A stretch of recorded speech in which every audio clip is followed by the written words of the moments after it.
You are onto a life transforming experience as Pastor Prince Abah brings you God's Word with deep insight and power. God bless you.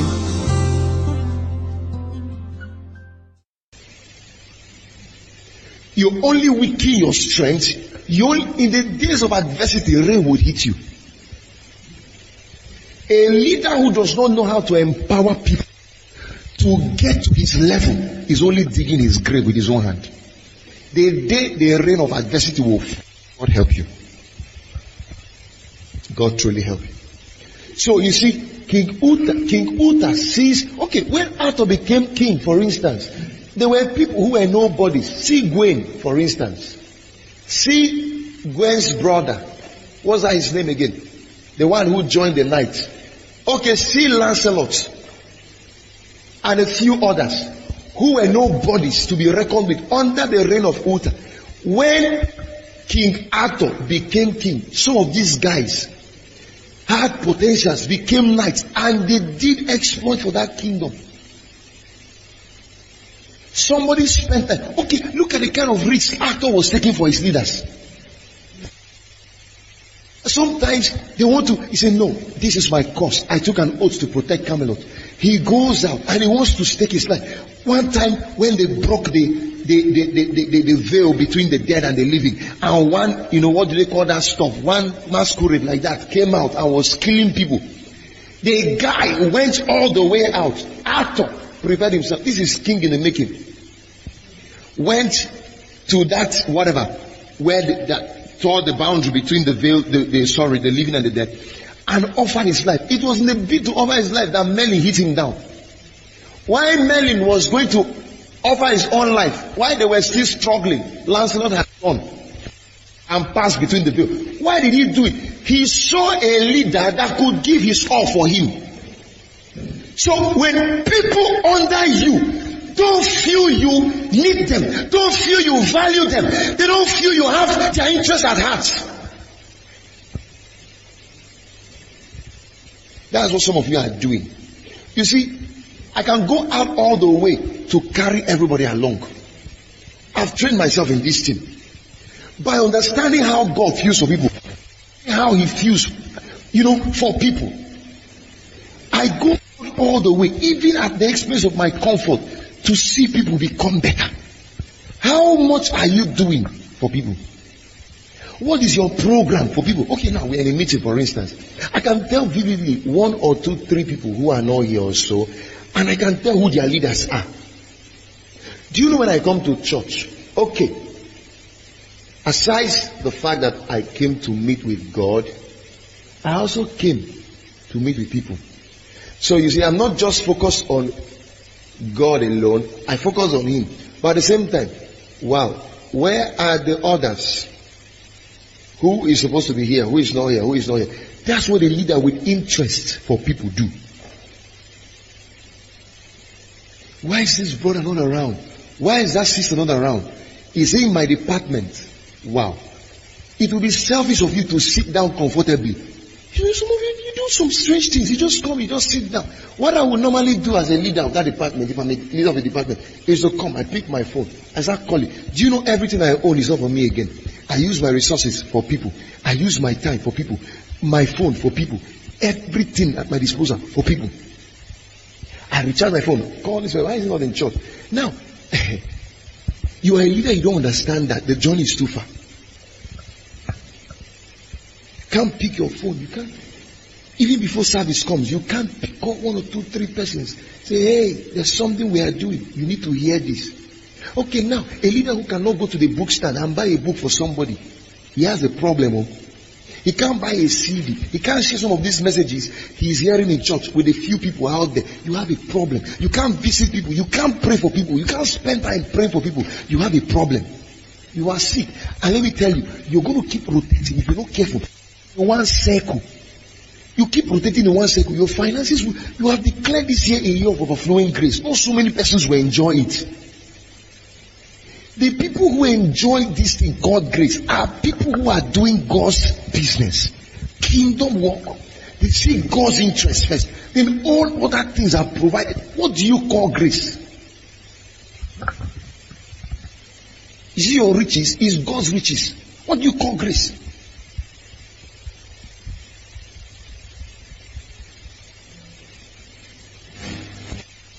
So this evening, I show you something on how to deal with foolishness. Just something that should help you. Have you found that a lot of people keep growing old? They keep growing old. They keep growing old, but they refuse to grow up. Have you found that? Now this is discipleship training. There are a few things I'm going to be showing you guys. Very simple things, but powerful. As we run in this training every Tuesday to help you mature. That's why it's called discipleship. It's not church service. Wednesday we can do church service. Sunday do church service. But this one, for people who want to grow up, not old. A man who is growing old is adding in age. A man who is growing up is advancing in stage. He's advancing in stage. He moves from one stage. I'm talking of this physical thing. Stages of life. There's something disheartening about foolishness. And if I were you, I will settle down and find out areas of my life that needs discipline. The Bible says that foolishness abounds in the heart of a child, but the rod of discipline does what? Chases it away. Have you seen a 40-year-old man behaving like a 14-year-old boy? Then have you seen a 14-year-old boy behaving like a 40-year-old man? In life there can be 40-year-old boys and 14-year-old men. It's not age, stage. What makes the difference? I want to say this and say it and say it again. God has never used a foolish man. And will never use a foolish man.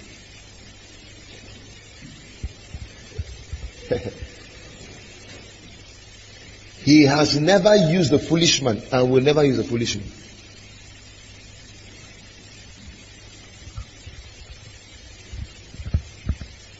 I'm not talking about the foolishness of following, That's all. Now, talking about the foolishness of attitude.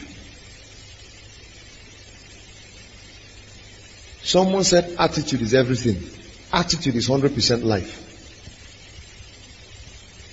A leader with a bad attitude uses his own hand to destroy his altitude. There's no altitude for a leader with a bad attitude. Let me tell you what wrong attitude is like. Let me tell you what foolishness is like. Foolishness is like a punctured tire. You can't drive the car further until you change it.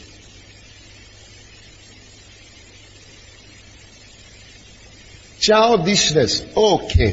The Bible says, as long as a child remains, okay, though a child may be a heir of his father's property, of his father's kingdom, as long as he remaineth a child, he differs nothing from a slave.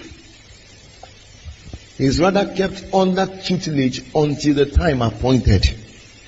So you see, children don't enter inheritance. Children are not charged to have dominion. What is dominion? Dominion is ability to control.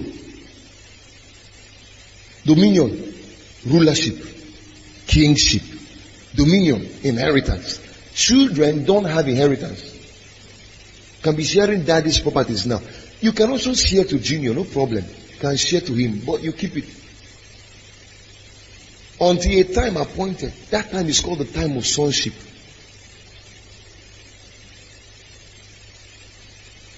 Have you seen a child in the house? He is the son of the governor, but the slave flogs him. The house help flogs him. He breaks a cup. The house help carries it and flogs him. And the guy cries and meets his father. The guy flogged me. What did you do? I broke the cup. The father flogs him too. Have you seen it happen?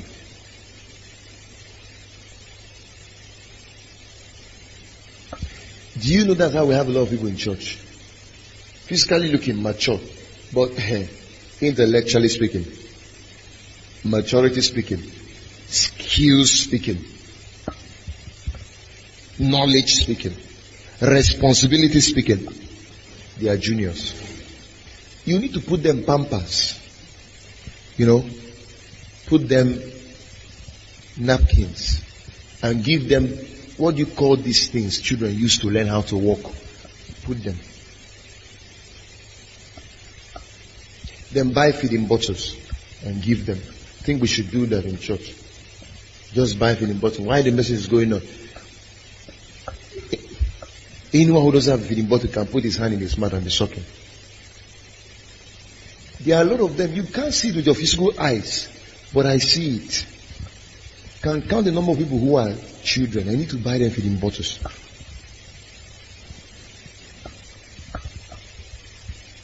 If dominion was by age, I will not be in it.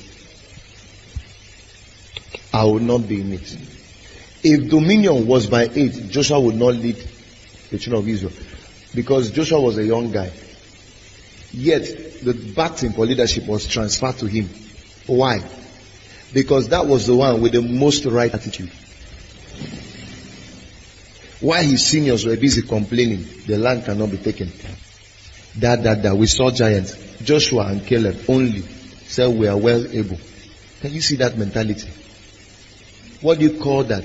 It's called attitude. Foolishness cripples attitude. Foolishness is in the heart of a child. Children, watch them. They can be playing with models and all that. Once they see daddy coming, they just jump on him like that. Don't care that the man is wearing white.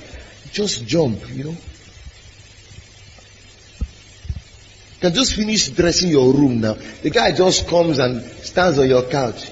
He's naked and he pees on the thing. We have a lot of leaders like that. Peeing everywhere. Put one thing in their hand, they'll ruin it. Give a child a phone now. Expensive. He doesn't ask you how much did you buy the phone. He puts it in his mouth. By the time he's done chopping the screen. Give anything you give him, he abuses. They reduce everything to their level. Give them people to manage. They scatter them. They tear them apart. They mismanage them. Just give them 2 people, 3 people in their department. Manage this will take responsibility. Their welfare is not their concern. Anything you give them dies. That's a child. And the reason you are like that is foolishness. Now let me tell you something about God. God will never have any loss. God cannot experience loss. He would always have profit. He's a wise businessman. Do you know what you do to a foolish employee? You sack him. Then you hire a better. That's what you do with them. That's how God sacks people. He gives people sack letter, then he employs. That's what happens. So now, let me use a church setting. You see, pastor, God has given him a great vision. He's building the vision. The vision is growing. He's building the people. It's just like the man who went to sow good seeds in the night. Some people sowed tithes, and in the morning they saw thorns growing with tithes, and the servants came and said, Master, we sowed good seed, but look at tithes are growing. The master said, what do we do? He said, let's go and uproot it. He said, no, don't. If you uproot the thorns, you uproot both the good ones. He said, all of them, let them grow together. On the day of harvest, we'll separate the good ones and put them in the barn. Then we'll burn them. We'll gather them and burn them up. See, leave them. So some people can be in church now. The good ones are growing. Good seeds are growing. The thorns are also growing. We may not show them the way out, but there will be a replacement effect someday. So somebody who you are ignoring is just busy growing under your nose. They are telling you, take responsibility for the people in your department. Groom them, grow yourself.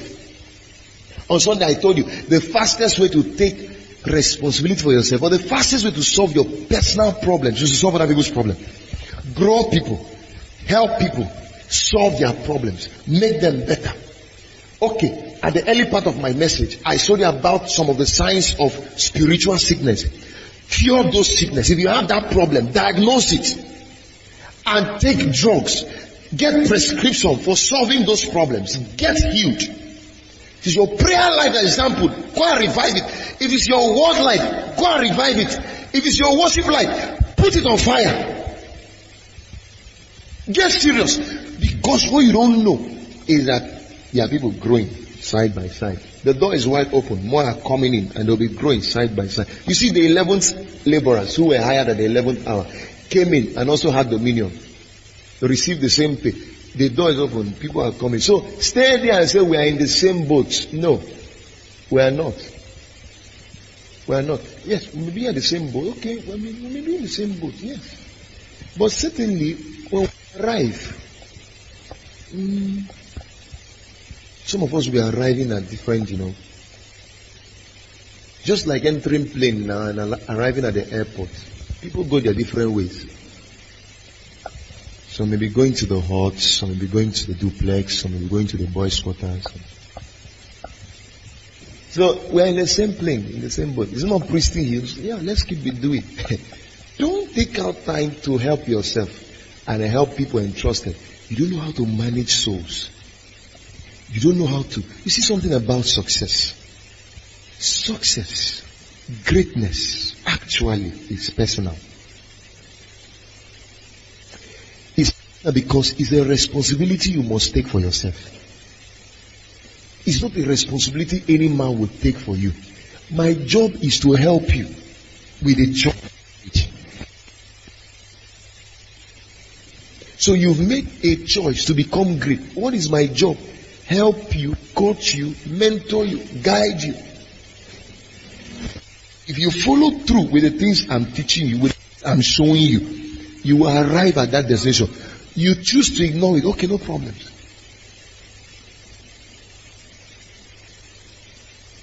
Until you handle foolishness, you are not going to enter dominion. Dominion, God has never given a child a kingdom.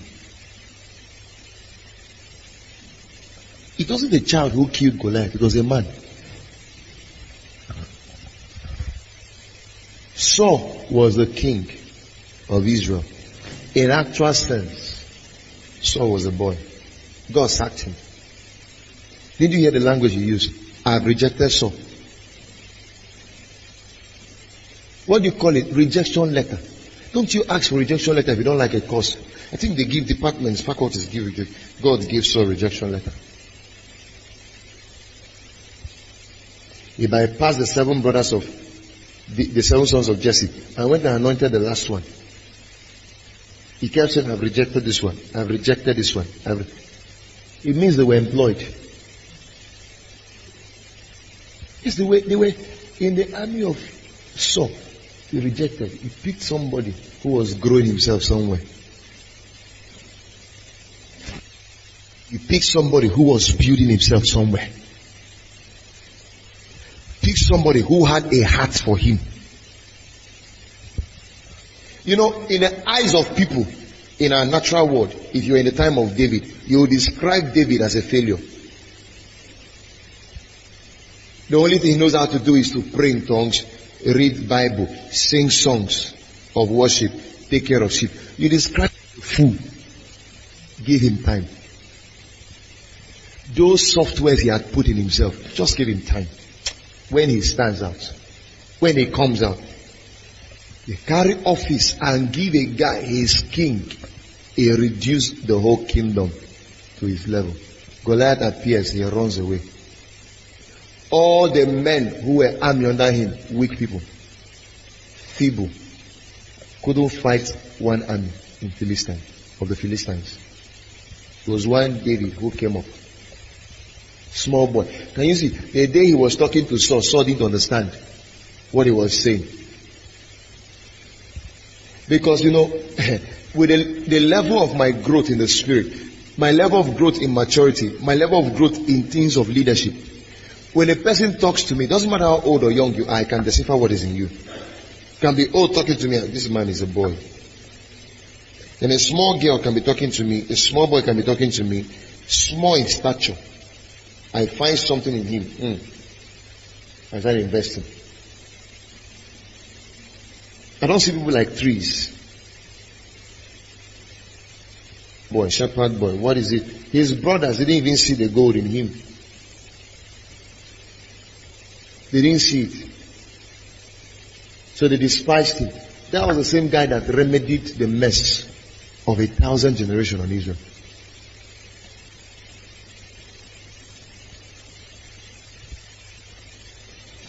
When you intimidate children, what do? They run away. Have you ever intimidated a child? When he sees you next time, he takes the other quarters. Have you done it before? You knock a child, you come to his house, he just walks away. You carry him, he's struggling with you. Can't you see Goliath intimidating a child called Saul? After intimidating, the guy runs away. The next time he sees the shadow of Goliath, Goliath has not spoken. He tells Israel, you're your own, you're not running. He takes off. Until one David rose. Goliath talks. You know, they usually say this way, if you're a man, challenge me. Man to man. Have you not seen people? Let's do it man to man. If you're a man or you're... When a man talks to you, you want to show him you're also a man, right? What do? You talk back. So Goliath talks to David. David shows him he's not a boy, he's a man. He talks back. You talk to a boy called Adam, he just receives the fruit without asking questions and eats it. You talk to a man called Jesus, he talks to you back. That's what men do. Talks to you back. He turned this stone to bread. He said, man shall not live. He didn't say boy. He said man. Man. So, see a 50, 60 years old man in age. Without some of the things I want to show you now, he's only a boy. Life has no value on age. Life only has value on stage. Yes, because if life has value on age, I'll sleep all morning, sleep all night. Then as I advance in age, I advance in life. Hey, that's the truth. Give me Proverbs. Proverbs chapter 26 verse 1. Quickly. Let me show them something little about foolishness. Because you see, a leader who cannot take responsibility. I'll show you some of the signs of foolishness. Somebody who stole something over again. It's not okay. Like snow in summer and harvest and rain at harvest. Honor is inappropriate for a fool.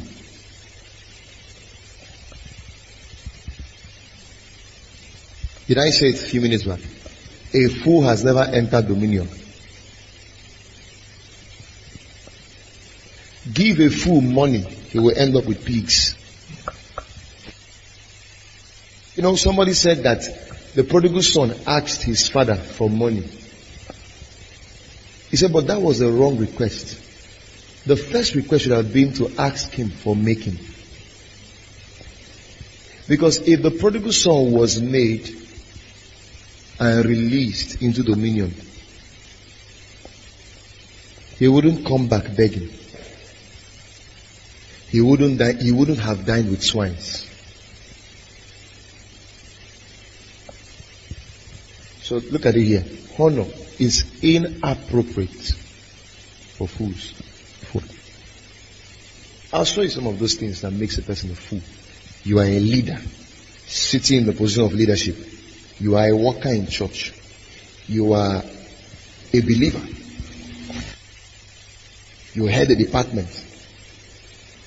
You run a cell. You are a pastor. And this foolish trait I'm going to show you is found in you. The earlier you remove it, the better. If not, no dominion. No dominion. Next verse. Like a fleeting sparrow or a fluttering swallow, an undeserved cost goes nowhere. Yes? Quickly. A whip for the horse, a bridle for the donkey, and a rod for the backs of fools.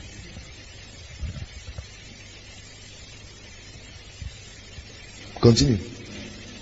Don't answer a fool according to his foolishness, or you will be like him yourself. So for just relating with a fool, you become foolish.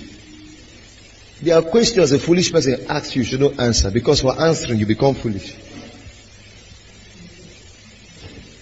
Okay, now answer this question. If I commit suicide, will I die? Answer it. Answer.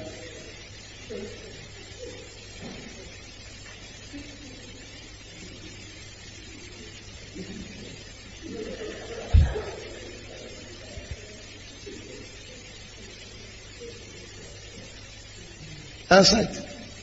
If I commit suicide, will I die? Okay, answer this one. If dog bites me, will I have wound?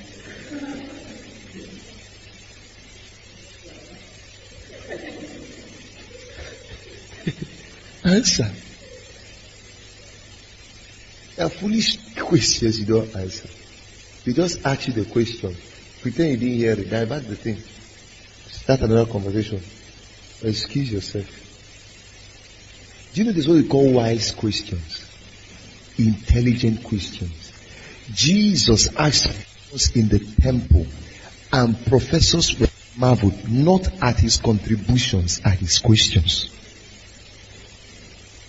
Jesus was not teaching them at the age of 12. Jesus was teaching he was not teaching the Pharisees and Sadducees, all those guys in the synagogue at the age of 12.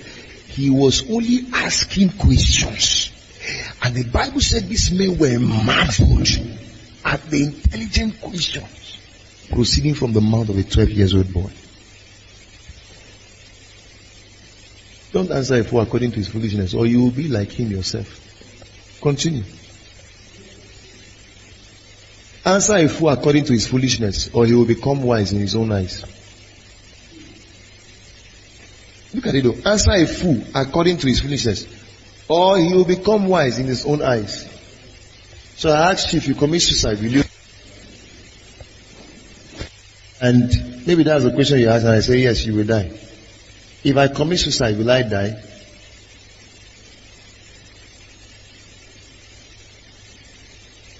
It's just like climbing a tree, and I fall down from the tree and get up and say, Kai, you say I die today, my father will kill me.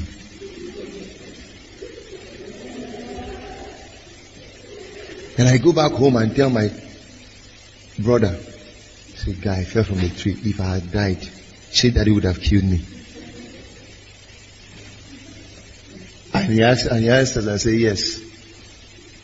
He has made me wise in my own eyes. And for answering that question, we are both foolish. Because I just justified his foolishness by answering the question. So he thinks that's wisdom.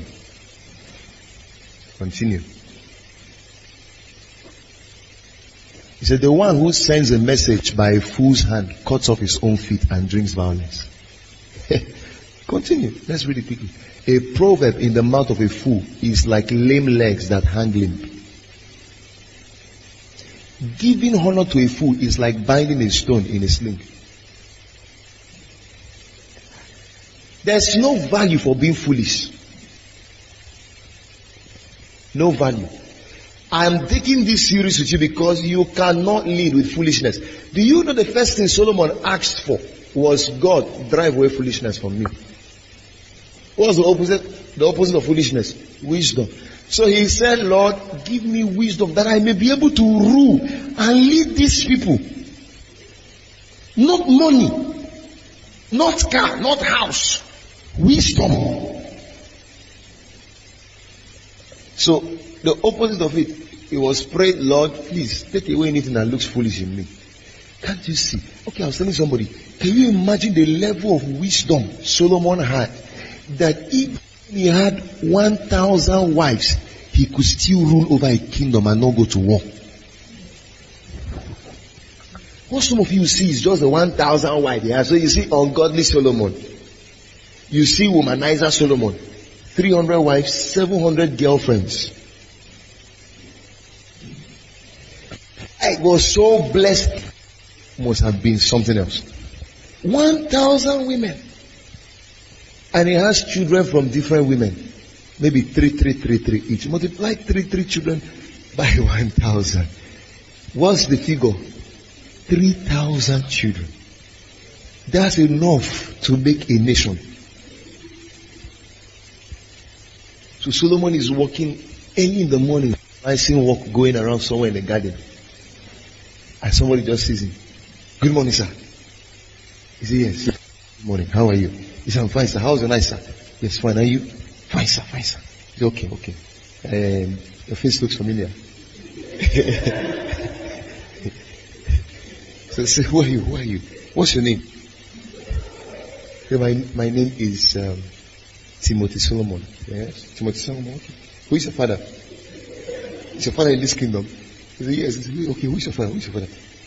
You're the one, daddy. He said, oh, you mean? Oh. It's nice to meet you, my son. Nice to meet you, my son. We're just meeting for the first time. Let's raise mine. That was what Solomon had. Yet, do you know people get married to 2 wives, 3 wives? They go to war. Heads are breaking. These ones are quarreling. Children are fighting. Solomon was so gifted with wisdom that Solomon could be with 1,000 women, and there was no record in the Bible where 2 fought. How did he manage? No record. Have you checked that other one? The only one you see is that he had 1,000 women. How did he manage 1,000 women? Some people can manage 1 wife. They can't comfortably be with 1 woman. They can't control their family. Just 1 wife, 3 children. They can't. Solomon had 1,000 and they were living in peace.